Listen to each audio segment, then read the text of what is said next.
ನಮಸ್ಕಾರ. ನನ್ನ ಹೆಸರು ಸೌಮ್ಯ ಅಂತ. ನಾನು ಇಲ್ಲೇ ದಾಸರಳ್ಳಿಲಿರೋದು. ಸೊ ನಾನು ಮೊದಲು ಐಬ್ರೋಗೋಸ್ಕರನೇ ಪಾರ್ಲರ್ ಹುಡುಕ್ತಾ ಇದ್ದೆ. ಅದರಲ್ಲಿ ನನಗೆ ಇಲ್ಲಿ ಗೊತ್ತಾಗಿದ್ದು ವಾಣಿಯವ್ರ ಪರ್ಪಲ್ ಮ್ಯಾಟ್ರಿಕ್ಸು. ಫಸ್ಟ್ ನಾನು ಐಬ್ರೋ ಬಂದಾಗ ನನಗೆ ಬಹಳ ಖುಷಿ ಆಯಿತು. ನಾನು ಬೇರೆ ಕಡೆ ಎಲ್ಲ ಐಬ್ರೋ ಮಾಡಿಸುವಾಗ ಕೀಳ್ತಾರೆ ಅನ್ನೋ ಥರ ಫೀಲ್ ಆಗ್ತಿತ್ತು. ಬಟ್ ವಾಣಿಯವ್ರ ಹತ್ರ ಐಬ್ರೋ ಮಾಡಿಸಿದಾಗ ನನಗೇನು ಅನ್ನಿಸ್ಲಿಲ್ಲ, ಅಷ್ಟೊಂದು ಪೇಯ್ನ್ ಆಗಲಿಲ್ಲ. ಆ್ಯಂಡ್ ಅದು ಮುಗೀತು. ಅದು ಮುಗಿದಾದ್ಮೇಲೆ ನಂಗೆ ಫಸ್ಟು ಎಂಟ್ರಿ ಆದಾಗ ಪಾರ್ಲರ್ಗೆ ಆ ಪಾರ್ಲರ್ ಸೆಟ್ಟಿಂಗ್ಸ್ ನೋಡ್ಬಿಟ್ಟು ನಂಗೆ ಒಂಥರ ಪಾಸಿಟಿವ್ ವೈಬ್ ಸ್ಟಾರ್ಟ್ ಆಗೋಯ್ತು. ಆವತ್ತಿಂದ ನಾನು ವಾಣಿಯವ್ರ ಜೊತೆ ತುಂಬ ಕನೆಕ್ಟ್ ಆಗಿಬಿಟ್ಟೆ ಅಂತ ಅನಿಸುತ್ತೆ. ತುಂಬ ವಿಷಯಗಳಿಗೆ ಅದನ್ನು ಹೇಳ್ತಾ ಹೋದರೆ ಒಂದು ರಾಶಿ ಆಗುತ್ತೆ. ಸೊ ನಾನು ಸರ್ವಿಸ್ ಬಗ್ಗೆ ಮಾತಾಡೋದಾದರೆ ವಾಣಿಯವ್ರ ಬಗ್ಗೆ ತುಂಬ ಎಷ್ಟು ಪ್ರೊಫೆಷ್ನಲ್ ಆಗಿ ಅವರು ಸರ್ವಿಸ್ ಕೊಡ್ತಾರೆ ಅಂತ ಅಂದರೆ, ನಮ್ಮ ಮನೆಗೆ ನಾವು ಅವ್ರು ಜಸ್ಟಿಸ್ ಕೊಡ್ತಾರೆ. ಏನೋ ಈಗ ಬೇರೆ ಪಾರ್ಲರ್ಗೆ ಹೋದರೆ ನಮಗೆ ಸುಮ್ಮನೆ ಅನ್ನೆಸೆಸರಿ ಏನೇನೋ ಸಜೆಸ್ಟ್ ಮಾಡ್ತಾರೆ. ಆ ಥರ ವಾಣಿ ಮೇಡಮ್ ಮಾಡಲ್ಲ.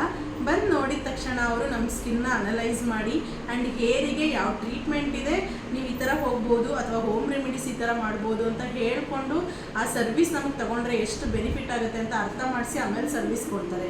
ಸರ್ವಿಸ್ ಬಗ್ಗೆ ನಾವೇನು ಹೇಳೋಕ್ಕೆ ಆಗಲ್ಲ, ಬಂದು ಫೀಲ್ ಮಾಡಿದ್ರೆ ಮಾತ್ರ ಗೊತ್ತಾಗುತ್ತೆ ಅವ್ರ ಸರ್ವಿಸ್. ಅವ್ರ ಮ್ಯಾಜಿಕಲ್ ಹ್ಯಾಂಡ್ ಇರ್ಬೋದು, ಕ್ಲೀನಪ್ ಇರ್ಬೋದು, ಫೇಶಿಯಲ್ ಇರ್ಬೋದು, ಮತ್ತು ಯಾವುದೇ ಟ್ರೀಟ್ಮೆಂಟ್ ಆಗಿರ್ಬೋದು, ಅವ್ರ ಹತ್ರ ತೊಗೊಂಡವ್ರದ್ದು ನೀವೆಲ್ಲರದ್ದು ರಿಸಲ್ಟ್ ನೋಡ್ಕೊಂಡು ಬಂದರೆ ಯಾವಾಗಲೂ ಜಾಸ್ತಿ ಇರುತ್ತೆ ಅವ್ರು ಕೊಡೋಂಥ ಟ್ರೀಟ್ಮೆಂಟಲ್ಲಿ.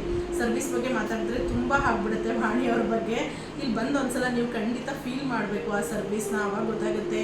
ಈ ಥರನೂ ಬ್ಯೂಟಿಷಿಯನ್ ಇಷ್ಟೊಂದು ಪ್ರೊಫೆಷನಲ್ ಆಗಿ ಸಮಾಧಾನ ಆಗೋ ಥರ ಕೊಡ್ತಾರಾ ಅಷ್ಟು ತಾಳ್ಮೆಯಿಂದ ಅಂತ. Such a nice lady Vani.